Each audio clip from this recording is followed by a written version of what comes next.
All right. Hi, everybody. I hope everybody is doing wonderful. So, welcome back to another video where I'm with one of my coaching clients right now. We are still in the process. We still have, I think, 4 or 5 meetings left at least, but he's a very he is at a very good place in his speech already. So I just thought about interviewing him and he can share his experiences with his speech and interviews and slowing down. So we are going to be discussing some things right here. And let's get started, man. Ola, thanks for doing this, man.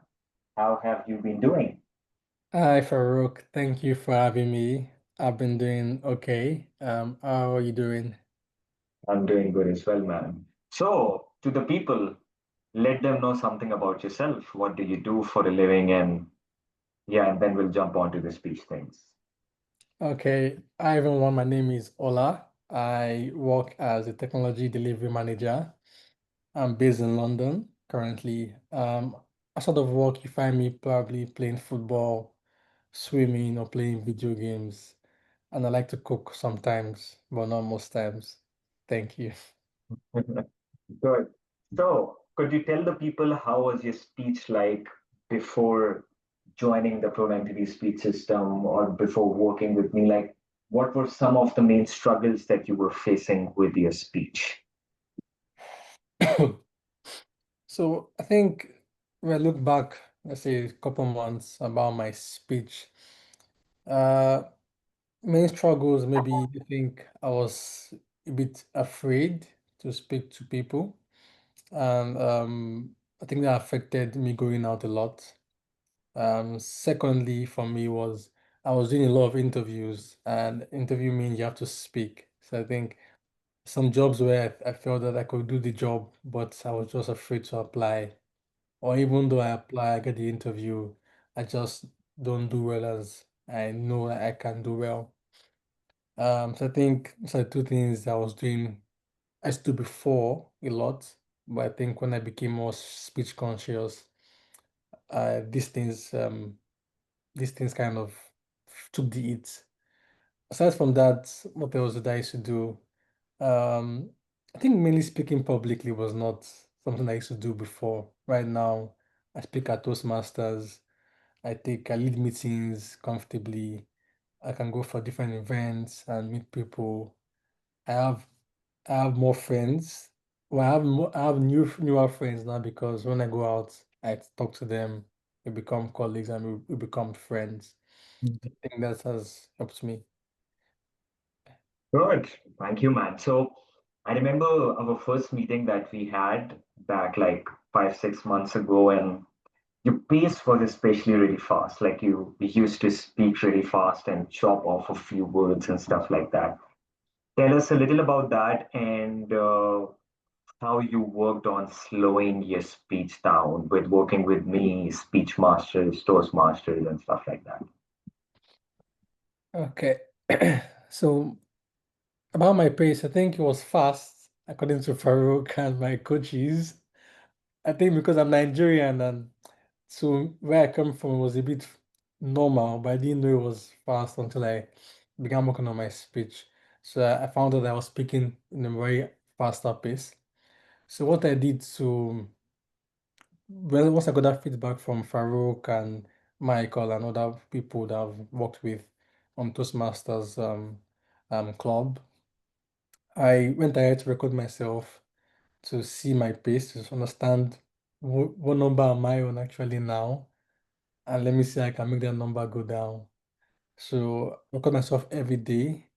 I try to extend my words. I try to breathe before I start a sentence or my speech. I try to use my hand to coordinate my speech. I try to just feel relaxed and know that no matter how slow I speaking, the person that's on the other end cannot make me speak fast. It's at my own pace, basically. I control the pace, so I don't need to rush in a sense. So I think from doing that, from having those feedback, I try to apply that over and over again daily by myself when I record myself, and I see myself doing those things, and over time it became slower and slower and slower. Yeah. Good. Thank you. So, how did our one-on-one sessions especially help you out? Like, how did working with me one-on-one help you out? And what did we exactly do in those sessions that helped you out with your interviews and with your speech in general? Yes, I think a couple things. I think the first thing was the pace. I didn't know I was speaking fast. So I think that was the first thing that you highlighted. And I didn't even know what was the average speaking speed for a human being. So I went to compare mine to see, and I was quite fast. Second thing was extending, trying to sound my words, every sound in the in the word, try to sound them out. Third thing was to model. I was able to listen to lots of Michael's videos and model his speaking style. And from there, I was able to take most of his speaking style into mine. Fourth thing was just being relaxed and knowing that for interviews, for example, if I go into an interview and I don't do well, another one will come. There are many more interviews in the world. It's more like a practice interview for me. I shouldn't see it as like the final and the holy grail of interviews, so that we are more relaxed. I don't take things too seriously. It's a good thing, not like a bad way, but like it's more like it's not if it doesn't happen, I'll wake up tomorrow morning and apply again and keep going. I think many things, but I think those are the top things I can remember. But there are many more things that I've not mentioned. Yeah. Good. So I remember you got a call for a job like after 2 or 3 meetings that we did, where we practiced interviews, especially where we did some other work. So let us know a bit about that. How did these sessions help you out in your interview and when you got the job? Sorry. So yeah, for my interviews, I think uh, everything I've said before helps me being relaxed, I knowing that no matter what the interview outcome is, I'm going to be fine. Um, Being able to practice with you one on one, my questions and my speaking delivery, showing me that okay, when I get a question for an interview, the first few seconds I should go super slow because that most likely or most times determines the outcome of my final part of my speech. If I can go super slow at the beginning, if I can control the pace at the beginning, and slowly up the pace, I'm going to end up at a very reasonable pace. But if I start fast at the beginning, I will end up at a very fast pace. So knowing that I have to start slow, don't be afraid to drag the question out a bit at the beginning, maybe saying the question again, putting some fillers at the beginning, trying to just buy time for yourself. Don't be afraid to do that because that's a way for you to buy time and get your vocal cords ready to speak. So I think that also helped me for my interviews and just practicing my questions over and over again with my speaking style. So I knew how I meant to sound. So if I sound differently on an interview, I can know that this is not my usual pace when I'm with Farrukh, when I'm on my Toastmaster score. So I could gauge my speed on the interviews. Good, good, man. So I know that we are still working and we are still like halfway through, and your speech is going to improve even further. You're still at like a very, very good stage. Like you're at a place where you can literally go out and win speaking competitions. I surely know that. But we'll try to do another interview or another session with you once we finish off with our meetings. And people will see you in the webinar as well soon that we'll do. Probably this video will be uploaded after that. We'll see how that works out. So that will be a lot more in detail. So just share a bit about how's your life like right now as compared to how it was a few months back. I am. I think is much better. Uh, uh, it's much better. I think I am doing a new job. I got in July.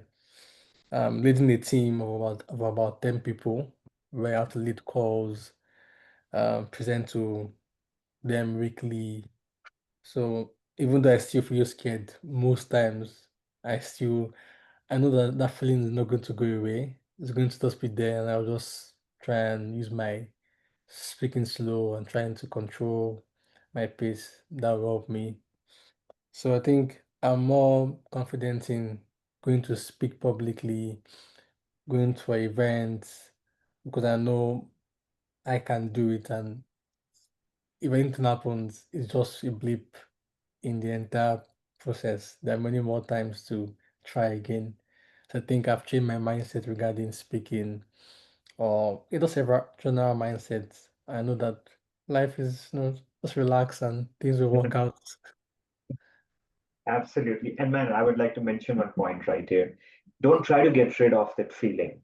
Even I feel that. And that's a good thing because I often say that if there was no anxiety, rather excitement, we try to reframe it into excitement, people would be standing on stage and speaking like this and sitting, and right? So it's there to help us out. It's Mhm. how you use that feeling to emphasize more, use your new speaking style, use your hands more. So it's an advantageous thing. Some people think that if my heart is beating fast, if I'm feeling like I might get stuck, it means that I won't speak well. No, if your heart is beating fast, your mind is saying that you might get stuck, it still does not mean that you're not going to speak well. Yeah. Still able to speak well. And that's quite a natural feeling. But once you keep doing that, I know you're still in the process, then you will be on stage and you would feel like you're having a one-on-one conversation with someone. It's like proactively getting yourself out there. And you have been one of the clients who have done it the most, I would say, like going out to Toastmasters, virtual speech masters, practicing interviews with other people as well, practicing them with me, working with me. You have done a lot of work on your speech, and that is basically the thing that has got you out there. So still you're in the process, man, and I'm really excited to see like what the next stage would be for you from here. That's really good. So before just we wrap up, why would you recommend someone to work with me, like if someone is looking forward for the coaching or stuff and if they're still not sure whether to work with me, so why would you recommend it to them if you would? Uh, you've given me a 10% bonus for this. But I think many reasons, but also two reasons that I can think of now. I think the first thing is like you get let's say you get unique or personalized feedback because when you're working with general Toastmasters, you don't really get someone that will look at you daily or think about you and say, "Okay, this is where you need to work on." And once you do that, you know that every week I send you updates and you're able to tell me, no, this is not how you're meant to sound. In fact, sometimes I think we do voice notes than chats so you can hear me speak. So it's more like someone has to hold you accountable to how you're speaking, and you do that a lot. Secondly, like you go the extra mile. For example, my interviews, for example, you're able to come have a session for me before my interview, like the day before, even though it's not the convenient or the most convenient. Maybe like around 10 p.m., 11 p.m. We'll just try and do 30 minutes call just to prep my mind and prep me to have the right mindset regarding the course. I think those two things, amongst other things, they might be thinking about. Yeah. Man, thank you for your time. Thank you for your answers. And we'll dive into your story a lot more during the webinar that's coming up on Wednesday. I'm excited for that. The people can also ask you questions and gain a lot of experience from you. So we'll see you there. And thank you for doing this. And we'll do another interview then when we finish off our sessions. All right. All right, Bye. man. Great job.